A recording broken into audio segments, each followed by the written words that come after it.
Hello students, welcome back to Aarti tuitions. आज हम करने जा रहे हैं अपना क्लास 8 का chapter number 11 direct and inverse proportion की सबसे पहली exercise of NCERT new book. तो चलिए बिना टाइम वेस्ट के शुरू करते हैं।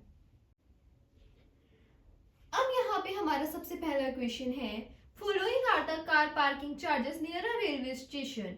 ये टेबल में आपको कार के पार्किंग चार्जेस दिए हुए हैं। अगर आपको 4 घंटे कार पार्क करनी है रेलवे स्टेशन के पास तो वहां पे आपको 60 रुपीज पे करने होंगे। 8 घंटे पार्क करनी है तो 100 रुपए, 12 घंटे करनी है तो 140 और अगर 24 घंटे पार्क करनी है तो 180 रुपए पार्किंग के टाइम के चार्जेस बताए हुए हैं।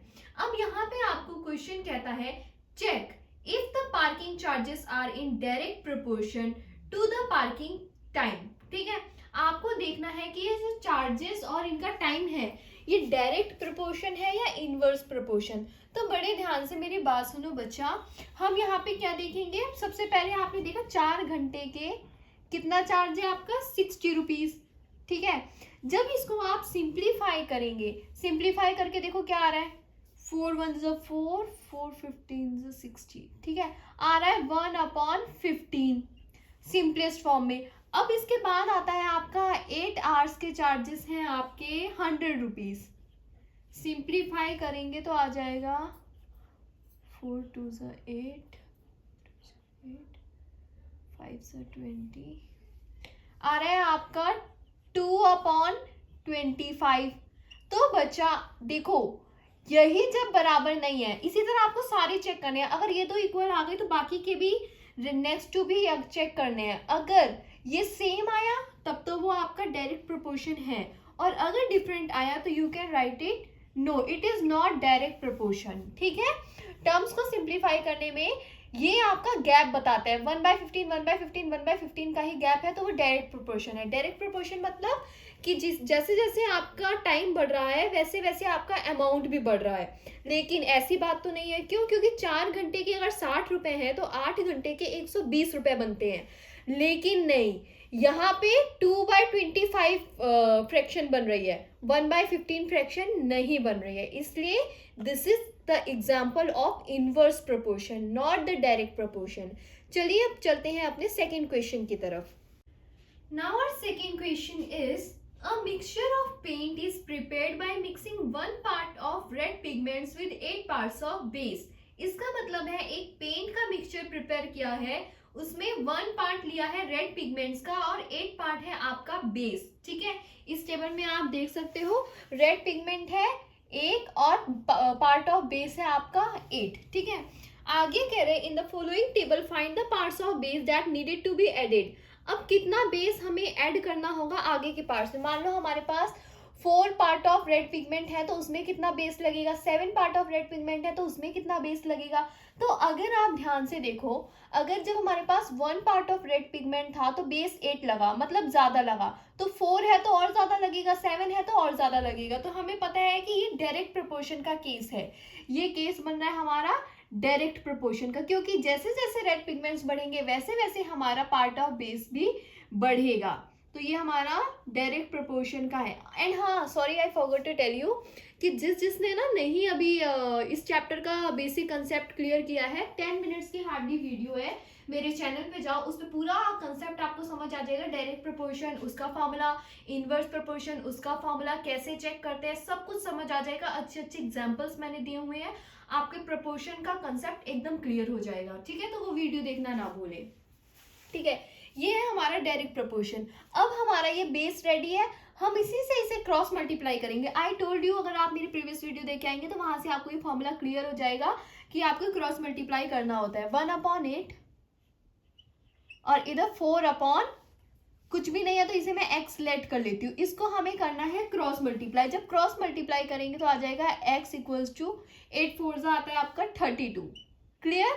तो यहाँ पे अगर आप 4 part of red pigment use करेंगे तो आपका 32 पार्ट ऑफ बेस रिक्वायर्ड होगा। नेक्स्ट, अगर 7 यूज कर रही हूँ तो अगेन इसी बेस को मैं यूज करूंगी, 1/8 और निकालना है 7/x। अगेन मैं क्रॉस मल्टीप्लाई करूंगी, x इक्वल्स टू 8 7 होता है हमारा 56। ये भी क्लियर। अगर 7 पार्ट है तो 56 होगा। बेस हम यही लेके चलेंगे जो हमें क्वेश्चन में प्रोवाइडेड होता है। कोई भी क्वेश्चन है उसमें सबसे पहले टेबल में वो होगा जो हमें क्वेश्चन में प्रोवाइडेड है, उसके बाद होगा जो हमें निकालना है। तो जो भी निकालना है उसका बेस जरूर आपके क्वेश्चन से ही निकलेगा, ठीक है। जैसे जैसे एक्सरसाइज में आगे बढ़ेंगे आपको समझ आ जाएगा मैं क्या कह रही हूँ। अगला है हमारा, सेम बेस लिया 1/8 और ये है 12/x। देखते हैं, x इक्वल्स टू 8 12 आ जाएगा आपके पास 96। नेक्स्ट है आपका 1/8 और निकालना है, सॉरी 96 आया, एंटर इट हियर। 20/x, हर जगह मैं x लेट कर रही हूँ, आप चाहे तो x y z भी लेट कर सकते हैं, सबको डिफरेंट डिफरेंट वेरिएबल भी दे सकते हैं, नो इशू, क्योंकि मेन हमें यहाँ वैल्यू चाहिए। अब यहाँ पे x इक्वल्स टू 8 20 हो जाएगा, 8 10 80, 8 20 160।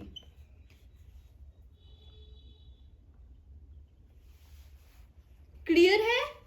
आई होप आपको समझ आ रहा होगा मैं क्या कह रही हूँ, मैं क्या समझा रही हूँ। कोई भी डाउट है तो please ask me in comment section. आपको क्वेश्चन में यहाँ पे सबसे पहले चेक करना था कि आपका डायरेक्ट प्रोपोर्शन का केस है या इनवर्स प्रोपोर्शन का केस है। तो यहाँ हमने देखा केस हमारा डायरेक्ट प्रोपोर्शन का था, क्योंकि जैसे जैसे रेड पिगमेंट्स बढ़ रहे थे वैसे वैसे पार्ट्स ऑफ बेस भी बढ़ेंगे, ठीक है, इसलिए हमने डायरेक्ट प्रोपोर्शन का फॉर्मूला लगाया। अगर इनवर्स प्रोपोर्शन होता तो उसका फॉर्मूला लगता। चलिए चलते हैं अब अपने थर्ड क्वेश्चन की तरफ। The third question is, in question number 2 above, जो हमने क्वेश्चन नंबर 2 किया है पहले, if one part of red pigment required 75 ml of base, अगर एक पार्ट ऑफ रेड पिगमेंट में आपको 75 ml बेस रिक्वायर्ड है तो how much red pigment should we mix with 1800 ml of base. नहीं समझ आया? देखो यहाँ पे बात किसकी गई है, नंबर ऑफ रेड पिगमेंट की। तो सबसे पहले यहाँ लिखो, अपनी टेबल बना लो, नंबर ऑफ रेड पिगमेंट।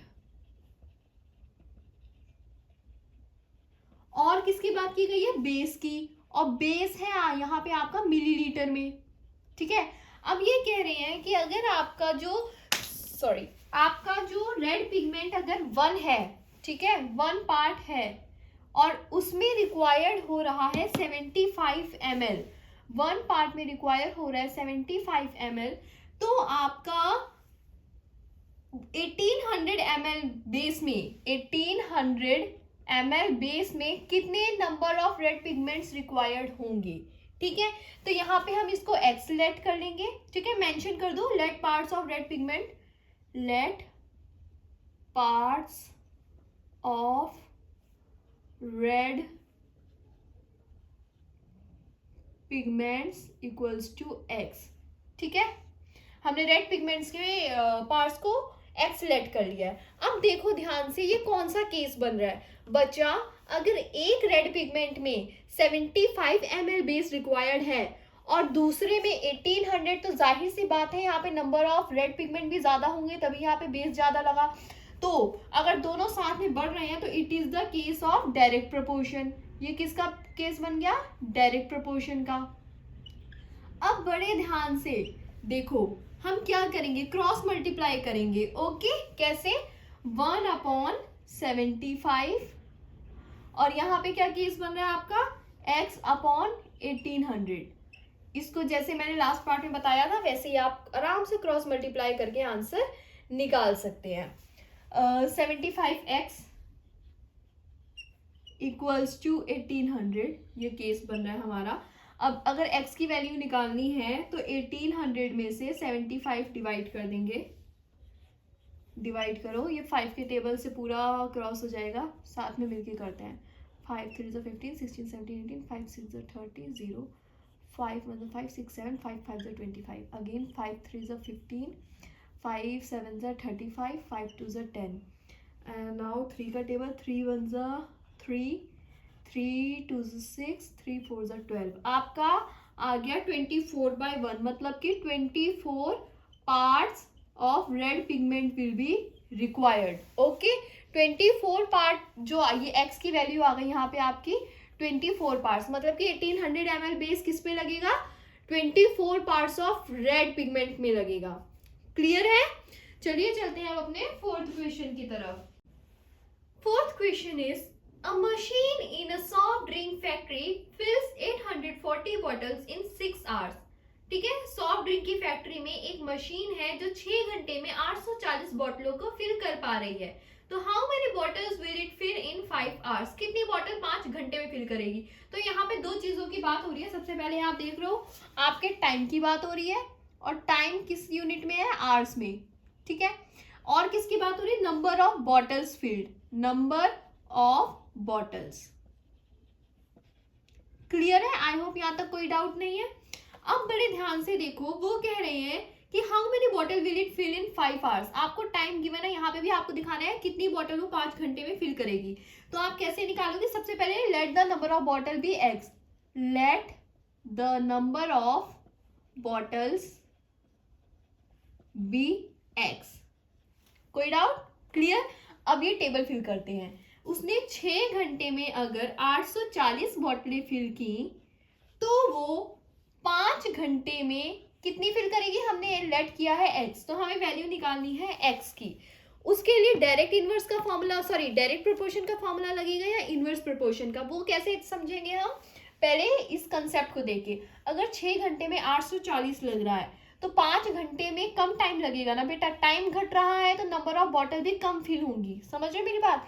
अगर 6 घंटे में 840 बॉटलें भरी जा रही हैं तो 5 घंटे में कम बॉटल भरी जाएंगी. मैं आपको 3 घंटे दे रही हूँ, ठीक है, नंबर ऑफ पेजेस लिखने के लिए. तो आप 4 पेज लिख रहे हो 3 घंटे में, और जब मैं कह रही हूँ अब 1 घंटे में लिख के दिखाओ, तो 1 घंटे में आप 4 पेज नहीं लिख पाओगे, कम पेज लिख पाओगे ना. तो वही सीन यहाँ पे है. ये बन गया अब आपका केस ऑफ डायरेक्ट प्रोपोर्शन. और डायरेक्ट प्रोपोर्शन कहते ही आपको क्लियर, टेबल क्लियर है, मैंने बता दिया डायरेक्ट प्रोपोर्शन है.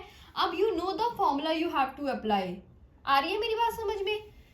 6/840 और यहाँ 5/x. आराम से आप x की वैल्यू निकाल सकते हो बिना किसी प्रॉब्लम के. क्रॉस मल्टीप्लाई करो.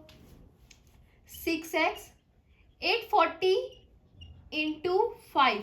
840 इंटू 5 करो. 500, 5 4 20, 5 8 40, 42. 4200 आ गया. 6x equals to 4200. Now x की वैल्यू निकालो. x equals to 4200 upon 6. इसे सॉर्ट आउट करो, मतलब सिंप्लीफाई करो. 2 3 6, 2 2 4, 2 1 2, 0 0, 3 1 3, 3 7 21, 0 0.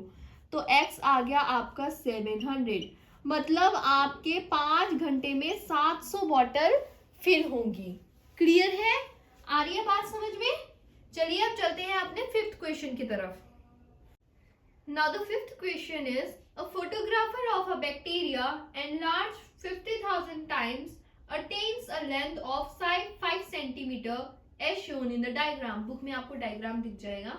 वो बता रहे हैं क्वेश्चन में कि जो फोटोग्राफर है जिसने बैक्टीरिया की फोटो ली है, उसने उस फोटो को 50,000 टाइम्स एनलार्ज किया है, तब जाके उसे वो 5 सेंटीमीटर की नजर आई है. 50,000 टाइम जूम करने के बाद उसे 5 सेंटीमीटर की दिखी है. What is the actual length of bacteria? Question है कि फिर उसकी वन टाइम लेंथ क्या होगी? एक्चुअल मतलब ऑफ कोर्स ओरिजिनल, वो वन टाइम निकालोगे आप. लेकिन क्वेश्चन यही खत्म नहीं हुआ, इसके 2 पार्ट बन रहे हैं, क्योंकि आगे वो पूछ रहा है if the photograph is enlarge 20,000 times only. अभी 50,000 की थी तो वो 5 सेंटीमीटर दिखी, लेकिन सोचो अब अगर खाली 20,000 टाइम फोकस मारो, जूम मारो, तो what would be it's enlarge length? ये दूसरा पार्ट है. तो ये देखते हैं, पहले हमें टेबल में क्या लिखना है. बड़े ध्यान से देखो. एनलार्ज टाइम, सबसे पहले आपको क्या बता रहे हैं? एनलार्ज टाइम मतलब कितना जूम, कितना उसे स्ट्रेच किया. तो आपका पहला फॉर्म होगा एनलार्ज्ड टाइम. क्लियर? नेक्स्ट है तो बैक्टीरिया की लेंथ कितनी निकल रही है, मतलब लेंथ ऑफ बैक्टीरिया.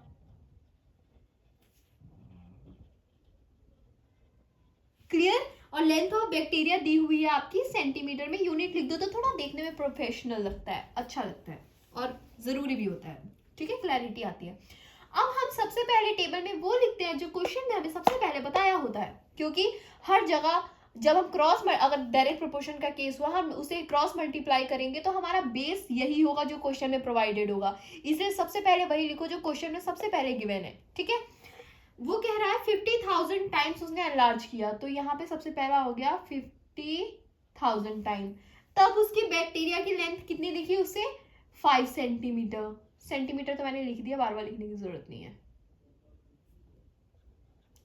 अब वो कह रहा है फर्स्ट पार्ट में आपको कह रहा है, ये समझ लो आपका फर्स्ट पार्ट है, ठीक है। वो आपको कह रहे हैं कि what is the actual length of bacteria. Actual length of bacteria का मतलब है बच्चा कि उसका वन टाइम निकालना है, कि हम कोई फोकस नहीं मारे, कोई जूम नहीं मारे, नॉर्मल वन टाइम पे ही वो कितना लेंथ शो कर रहा है। तो हम लेट कर लेंगे एक्स। आ रही है मेरी बात समझ में? अब वो नेक्स्ट पार्ट में कह रहा है what if we enlarge 20 times 20,000 times only. तो अगर वो 20,000 टाइम्स एनलार्ज कर रहा है तो उसकी लेंथ कितनी होगी? हमने लेट कर लिया y। ये बन गया हमारा सेकंड पार्ट, ठीक है। अब बड़े ध्यान से देखो बच्चा, ये डायरेक्ट प्रोपोर्शन बन रहा है या मतलब व्हाट आई वाज सेइंग, ये डायरेक्ट प्रोपोर्शन है या इनवर्स प्रोपोर्शन है? कैसे समझेंगे? जब 50,000 टाइम फोकस मारा गया, एनलार्ज की गई, तो 5 सेंटीमीटर दिखा। जब हम उसे बिना फोकस, बिना किसी एनलार्जमेंट के देखेंगे तो वो कम दिखेगा। जब 20,000 टाइम एनलार्ज करेंगे तो वो 5 से छोटा दिखेगा और ये x से बड़ा दिखेगा। ये हमारे माइंड में क्लियर है, ठीक है। क्योंकि जितना जूम करोगे चीजें उतनी बड़ी दिखेंगी, जितना कम जूम करोगे चीजें उतनी छोटी दिखेंगी। तो this is the case of direct proportion.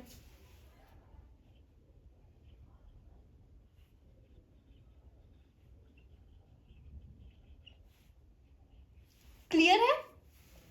अब स्टार्ट करते हैं वही क्रॉस मल्टीप्लीकेशन वाला फॉर्मूला।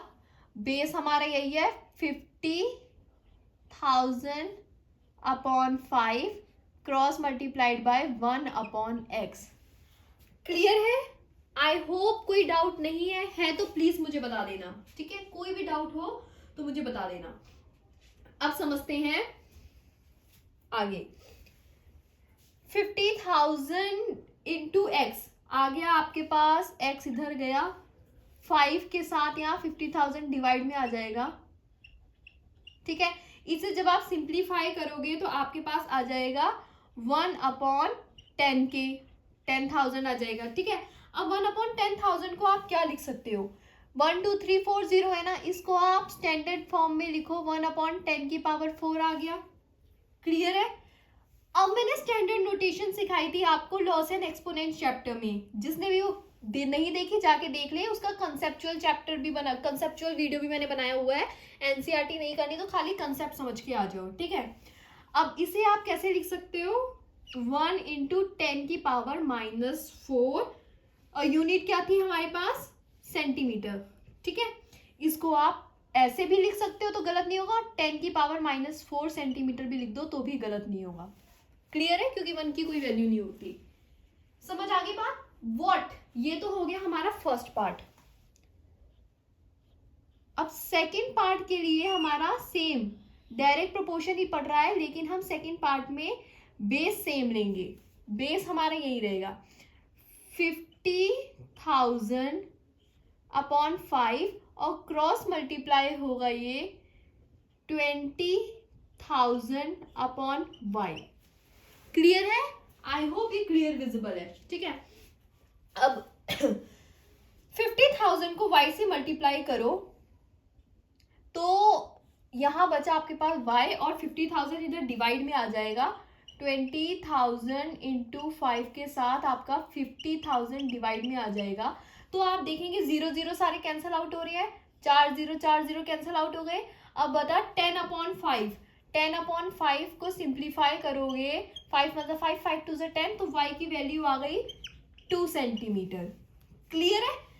क्लियर है? तो अब देखो, मतलब जब आप बिना फोकस के देख रहे थे तो बैक्टीरिया की लेंथ थी 10 की पावर -4, और 50,000 टाइम आपने एनलार्ज की तो आपको 5 सेंटीमीटर दिखी, और जब 20,000 टाइम उसे एनलार्ज करोगे तो आपको उसकी लेंथ दिखेगी 2 सेंटीमीटर। Am I clear? आ रही है मेरी बात समझ में? चलिए अब चलते हैं अपने 6th क्वेश्चन की तरफ। Now the 6th question is in a model of a ship, ship का एक मॉडल है, मॉडल बेटा मिनिएचर्स होते हैं, ठीक है। जैसे एक बड़ा सा ताजमहल, उसका एक छोटा सा मॉडल हम अपने घर पे रख लेते हैं ना, इतना बड़ा ताजमहल तो आ नहीं सकता, तो वही मॉडल्स होते हैं, मिनिएचर्स को कहते हैं, okay. In a model of a ship a mast is 9 centimetre high. उससे पहले समझ लो मास्ट क्या होता है। जैसे ये शिप है, ठीक है, इस पे जो ऊपर पर्दा लगा रहता है ना बच्चे, इसको कहते हैं मास्ट, ठीक है, इसको कहते हैं मास्ट। ये जो मास्ट है ये 9 सेंटीमीटर हाई है उस मिनिएचर में, while the mast of the actual ship is 20 metre high. बल्कि जो असलियत की बड़ी वाली शिप है, जो सच में शिप होती है जिसमें इतने सारे लोग आ जाते हैं, उसका मास्ट आपका 12 मीटर है। यूनिट देखो, खाली ये मत सोचो कि इतना सही ज्यादा गैप नहीं है, 3 सेंटीमीटर का गैप है, नहीं, सेंटीमीटर है, ये मीटर की बात कर रही है, ठीक है। आ रही है मेरी बात समझ में। एक्चुअल शिप का मास्ट है 12 metre high. If the length of the ship is 28 metre, अगर उस शिप की लेंथ 28 मीटर है, how long is the model ship, तो मॉडल शिप की लेंथ कितनी होगी। आइए समझते हैं। सबसे पहले हम देख लेते हैं हमें अपनी इस टेबल पे क्या लिखना है। बात किसकी की गई है, सबसे पहले मॉडल शिप की बात की गई है, ठीक है। मॉडल शिप की बात की गई है हमारे सेंटीमीटर में, और एक्चुअल शिप की बात की गई है मीटर में, ठीक है। वो कह रहे हैं 9 सेंटीमीटर है मास्ट की हाइट, और एक्चुअल शिप में है 12 मीटर। नेक्स्ट आपसे पूछ रहे हैं मॉडल शिप की हाइट पूछ रहे हैं, और एक्चुअल शिप की वो बता रहे हैं 28 मीटर है, और इसकी आपको नहीं पता, तो इसमें आप लेट कर लो x, ठीक है, लिख लेना let the length of model ship be x centimetre, ठीक है। अब देख रहे हो मिनिएचर छोटा है तो उसका साइज भी छोटा है, एक्चुअल शिप बड़ी है तो उसका साइज भी बड़ा ही होगा। तो this is the case of direct proportion, this is the case of direct proportion.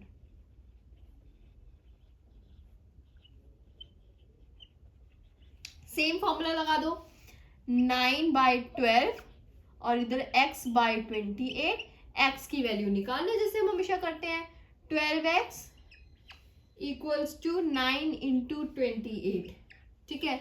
x इधर लाओ, 9 इंटू 28 करो, अपॉन 12 नीचे आ गया, ठीक है। अब इसे सिंप्लीफाई कर लो, 3 3 ज़ा 9, 3 4 ज़ा 12, 2 2 ज़ा 4, 2 1 ज़ा 2, 2 4 ज़ा 8, 2 1 ज़ा 2, 2 7 ज़ा 14, 3 7 ज़ा आ गया 21, x आ गया आपके पास 21। तो अब आप कह सकते हैं कि आपकी जो मॉडल शिप है उसकी लेंथ है आपके पास 21, और बात किस में हुई थी, सेंटीमीटर में, तो ऑफ कोर्स सेंटीमीटर। क्लियर है। अब चलते हैं अपने 7th क्वेश्चन की तरफ। The 7th question is suppose 2 kg of sugar contains 9 into 10 power 6 crystal, ठीक है। वो क्वेश्चन में आपसे कह रहे हैं कि 2 किलो शुगर में आप सपोज करो कि 9 इंटू 10 की पावर 6 क्रिस्टल्स है। मतलब देखो बेटा, शक्कर के दाने गिन ही नहीं सकते, इतने लाखों करोड़ों होंगे, ठीक है। और 2 किलो में कितने ही दाने आ जाते हैं सोचो, तो वो आपको बताए हुए हैं स्टैंडर्ड नोटेशन में, okay. How many sugar crystals are there in, 2 part दिए हैं। पहला पार्ट है 5 kg ऑफ शुगर में कितने शुगर क्रिस्टल होंगे। दूसरी बात, शुगर क्रिस्टल में मतलब चीनी के दाने, शक्कर के दाने। सेकेंड पार्ट, अगर 1.2 kg ये शुगर है तो कितने शक्कर के दाने होंगे। इसमें सबसे पहली बात मेंशन की गई है शुगर, कि कितने kg शुगर है, शुगर इन kg। दूसरी बात आपको मेंशन की गई है नंबर ऑफ क्रिस्टल्स, ठीक है। 2 पार्ट दिए हैं, सबसे पहले बेस बनाओ। वो कह रहे हैं कि 2 kg शुगर में आपके पास 9 इंटू 10 की पावर 6 क्रिस्टल है। 9 इंटू 10 की पावर 6 को खोलो, नॉर्मल अपनी यूजुअल फॉर्म में लाओ, तो 9 के आगे 6 जीरो, 10 की पावर 6 है तो 6 जीरो, यही मतलब हुआ 1 2 3 4 5 6, ठीक है। अब फर्स्ट पार्ट में कह रहे हैं 5 kg ऑफ शुगर में कितने क्रिस्टल्स होंगे, तो हमने लेट कर लिया x। उसके नेक्स्ट पार्ट में ये कह रहे हैं, हमारा फर्स्ट पार्ट हमने लेट कर लिया, और सेकंड पार्ट में वो हमें कह रहे हैं 1.2 kg ऑफ शुगर में कितने शुगर क्रिस्टल्स होंगे, उसे मैंने लेट कर लिया y। सेम अब पहले देखो डायरेक्ट है या इनवर्स प्रोपोर्शन, अब तक आप इतना तो समझ गए होंगे, पहली एक्सरसाइज में सारे डायरेक्ट प्रोपोर्शन के क्वेश्चन आ रहे हैं, लेकिन स्टिल हम समझ लेते हैं कि डायरेक्ट है या नहीं। देखो अगर 2 किलो शुगर है तो उसमें इतने सारे दाने, 5 किलो शुगर है तो और ज्यादा दाने, और 1.2 kg शुगर है तो कम दाने। ठीक है, जितनी ज्यादा शक्कर उतने ज्यादा शक्कर के दाने। क्लियर, कोई बड़ी बात नहीं है, बस इसे हमने लिख देना है कि this is the case of direct proportion. इसे ऐसे लिखा करो, it is a case of direct proportion. मैं सिर्फ डायरेक्ट प्रोपोर्शन लिख रही हूँ, आप मत लिखा करो। It is the case of direct proportion. Base हमारा रेडी है, 2/9 की पावर, सॉरी 9 इंटू 60, ठीक है। इसे इंटू करोगे 5/x से, तो 2x इक्वल्स टू 5 इंटू 9, 1 2 3 4 5 6। अब ये 2 इधर आ जाएगा, इधर से हटाया तो ये इधर डिवाइड में आ जाएगा 2। अब इसे आप सिंप्लीफाई करो, बड़े ध्यान से देखो कैसे सॉल्व करोगे। 2 1 ज़ा 2, 2 4 ज़ा 8, 2 5 ज़ा 10, 1 2 3 4 5 0, 1 2 3 4 5। ठीक है, कोई मुश्किल बात यहाँ तक। अब 5 इंटू 45,000, 5 इंटू 45,000 करोगे तो आपका आ जाएगा, पहले 1 2 3 4 5 0, फिर 5 5 ज़ा 25, 5 4 ज़ा 20, प्लस 2 22 आ गया ये। ठीक है, अब इतना बड़ा आंसर तो लिखोगे नहीं, आंसर बड़े आ रहे इसीलिए स्टैंडर्ड नोटेशन में प्रोवाइडेड थे। आप इसको अपने स्टैंडर्ड नोटेशन में ही आंसर भी दे दीजिए, तभी लगेगा कि स्मार्ट बच्चे हो। तो कैसे, देखो सबसे पहले देखो जीरो कितने हैं, 1 2 3 4 5, 5 जीरो है, और हमें डेसिमल यहाँ लगाना है, होल नंबर के बाद यहाँ लगाना है।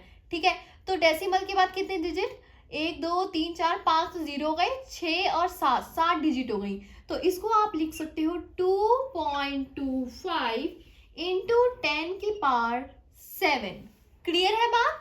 अब चलते हैं अपने सेकंड पार्ट की तरफ, बड़े ध्यान से देखना, सेकंड पार्ट भी वैसे ही सिंपल सा है।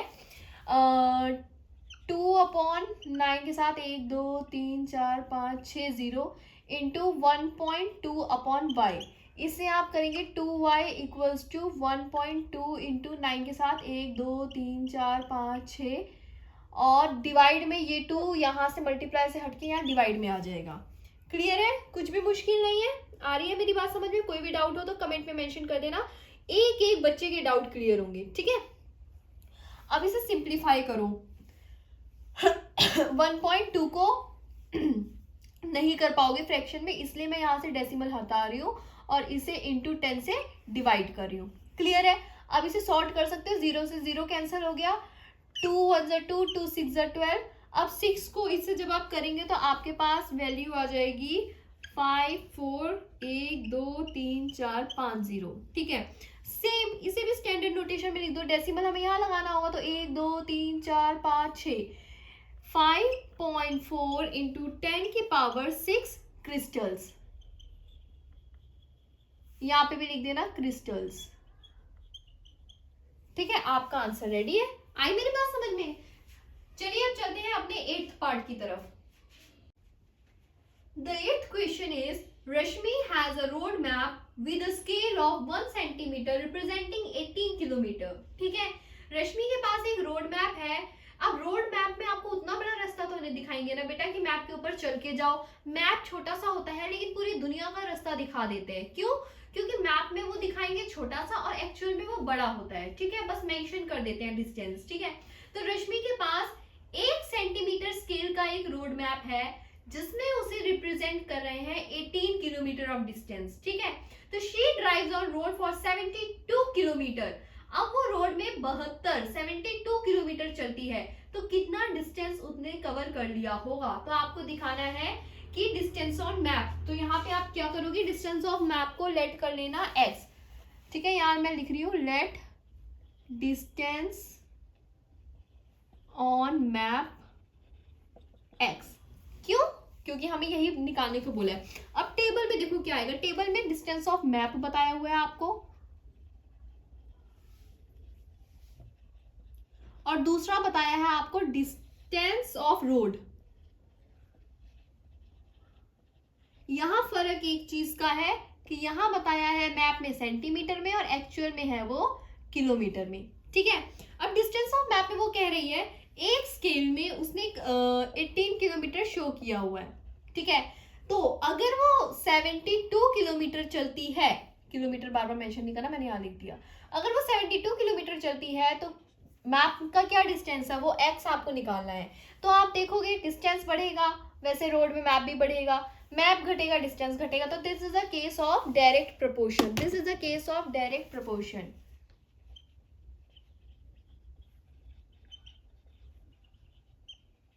क्लियर है। अब यहाँ पे आप क्या करेंगे, 1/18 इंटू एक्स अपॉन 72 निकाल लो। 72 इक्वल्स टू 18x। अब x की वैल्यू निकालो तो ये हो जाएगा 72/18। 72/18 को सिंप्लीफाई करना, 18 1 18, 18 4 72, आपके पास आ गया 4 सेंटीमीटर, ठीक है, 4 centimetre. Distance covered in the map will be 4 centimetre. आगे बात समझ में, चलते हैं अब क्वेश्चन नंबर 9 की तरफ। The 9th question is a 5 metre 60 centimetre high vertical pole cast a shadow 3 metre 20 centimetre long, ठीक है। एक वर्टिकल पोल है जो 5 मीटर 60 सेंटीमीटर की हाइट है, ठीक है।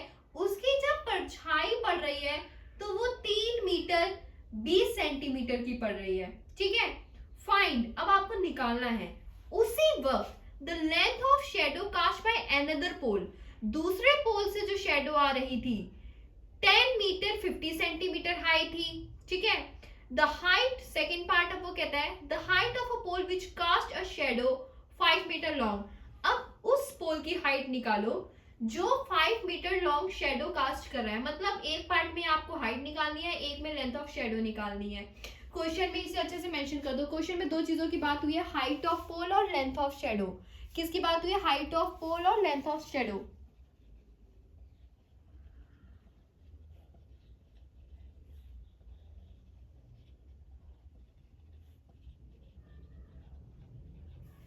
क्लियर, कोई डाउट यहां तक?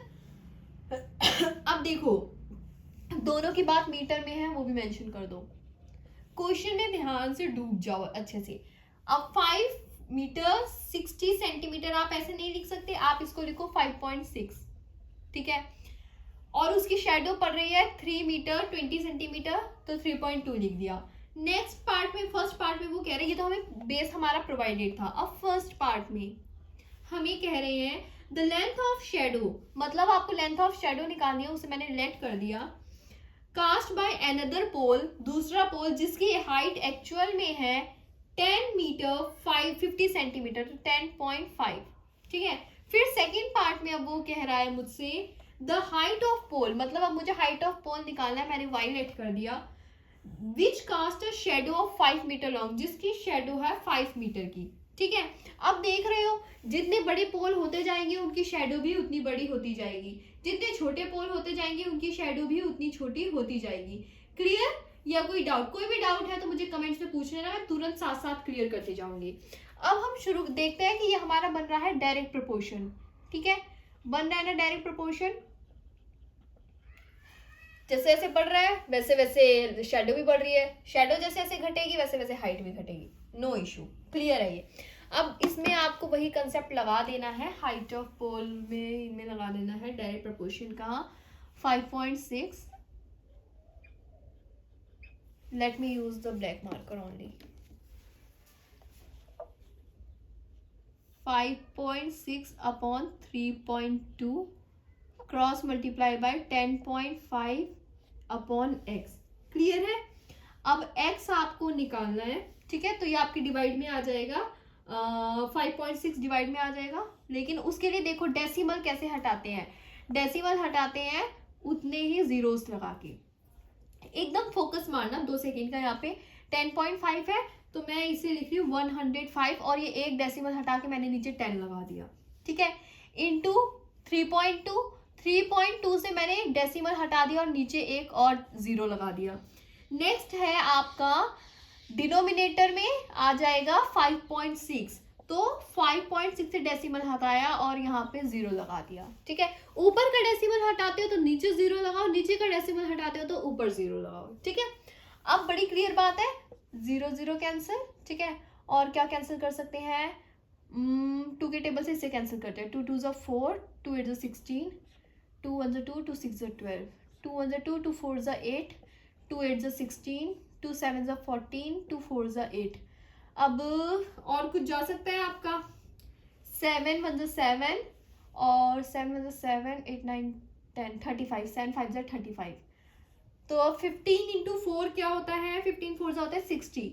एक्स की वैल्यू आ गई आपके पास 60 अपॉन 10 है ना, ये 10 हमारे पास रह गया, 16 अपॉन 10 है, 0 0 कैंसर, आ गया आपके पास 6 मीटर था कि सेंटीमीटर, मीटर था ना, तो यहाँ लिखेंगे मीटर। तो एक्स की वैल्यू आ गई आपके पास 6 मीटर। सिमिलरली सेकंड केस में भी हम अपना वही दिमाग लगाएंगे, कुछ अलग लॉजिक नहीं है, डायरेक्ट प्रोपोर्शन है, सेम वही करना है यहाँ पे आपको। ठीक है, क्रॉस मल्टीप्लाई, बेस हम वही लेंगे 5.6 upon 3.2, cross multiply by y upon 5। इसको जब आप क्रॉस मल्टीप्लाई करेंगे तो तरीका सेम जैसे हमने लास्ट क्वेश्चन में किया था, कुछ अलग नहीं।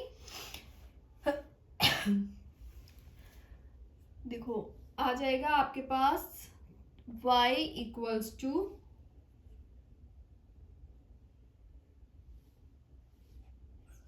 5.6 को मैंने डेसिमल हटा के लिखा तो एक 0 नीचे आ जाएगा, इनटू में आएगा 5। ठीक है, 5.6 इंटू 5, 5 के साथ कोई डेसिमल नहीं, कुछ नहीं, हमने एज इट इज ही लिख देना है। अब नीचे है आपके पास 3.2, डेसिमल हटाया तो ऊपर एक 0 लगा दिया। अब बस इसको सिंपल सॉल्व करना है हमारा,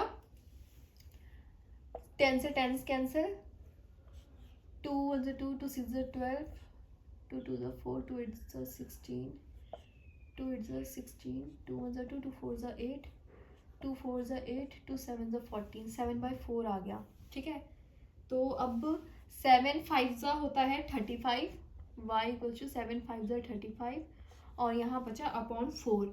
अब 35 अपॉन 4 को जब आप अच्छे से डिवाइड कर दो, आंसर इसका डेसिमल में आएगा 8.75 मीटर। अब आप कहेंगे हमने ऐसे डेसिमल में क्यों लिखा, क्योंकि सॉल्व करना था, और क्वेश्चन में हमें जैसे लिखा है हमें वैसे ही एक्चुअल में लिखना है। यहाँ तो चलो 6 मीटर आया, 6 मीटर लिख दिया, यहाँ इसे हम कैसे लिखेंगे वो देखो। यहाँ हम इसे लिखेंगे जैसे हमें क्वेश्चन में प्रोवाइड था, ये हो गया डेसिमल के पहले वाला पार्ट हो गया 8 मीटर, डेसिमल के बाद वाला पार्ट हो गया 75 सेंटीमीटर। क्लियर है मेरी बात, सबको समझ आ रहा है मैं क्या कह रही हूँ। अब चलिए चलते हैं अपने 10th क्वेश्चन की तरफ। The 10th question is a loaded truck travels 14 kilometre in 25 minutes। एक loaded truck है, वो 14 किलोमीटर चल रहा है कितने टाइम में, 25 मिनट में। ठीक है, if the speed remains same, उतनी ही स्पीड में वो 5 घंटे में कितने किलोमीटर ट्रेवल कर लेगा। तो यहाँ डिस्टेंस और टाइम की बात की गई है। ठीक है, यहाँ डिस्टेंस और टाइम की बात की गई है। क्लियर, अब डिस्टेंस की यूनिट क्या है यहाँ पे आपको गिवन, किलोमीटर, और टाइम की मिनट, सॉरी आर में नहीं बात की गई है, उसने मिनट में बात की है। याद रखना आंसर भी आपका किलोमीटर में जाएगा। ठीक है, अब वो चला 14 किलोमीटर 25 मिनट में, तो वो 5 आवर्स में, एक मिनट 5 आवर्स में कितने किलोमीटर चलेगा। तो बात तो यहाँ मिनट में की गई है, तो हम पहले 5 आवर्स को मिनट में बदलेंगे। कैसे, 5 इंटू 60, 300 आ गया आपके पास 300। यूनिट का ध्यान देना है, यहाँ पे कंफ्यूज हो जाते हैं बच्चे, मैं ही हो गई। देखो अब निकालना है आपको कितना किलोमीटर चलेगा, तो हमने डिस्टेंस लेट कर लिया x, आप यहाँ लिख देना let distance travelled by truck be x kilometre. Let distance लिख दो यहाँ मैं, let distance covered by truck be x kilometre. Clear, अब हमें देख रहे हैं कि जैसे जैसे जितना ज्यादा टाइम हम लेंगे, अगर स्पीड सेम है तो जितना ज्यादा टाइम लेंगे उतनी दूर दूर पहुंचेंगे, जितना कम टाइम लेंगे उतनी कम दूर पहुंच पाएंगे, ठीक है। तो ये केस हो गया आपके पास डायरेक्ट प्रोपोर्शन का। I am using the black marker, okay. मेरी इंक में थोड़ा डायरेक्ट प्रोपोर्शन का केस रेडी है। अब फॉर्मूला लगाओ वही, 14/25 बेस हमें गिवन है, क्रॉस मल्टीप्लाई बाय x/300, ठीक है। अब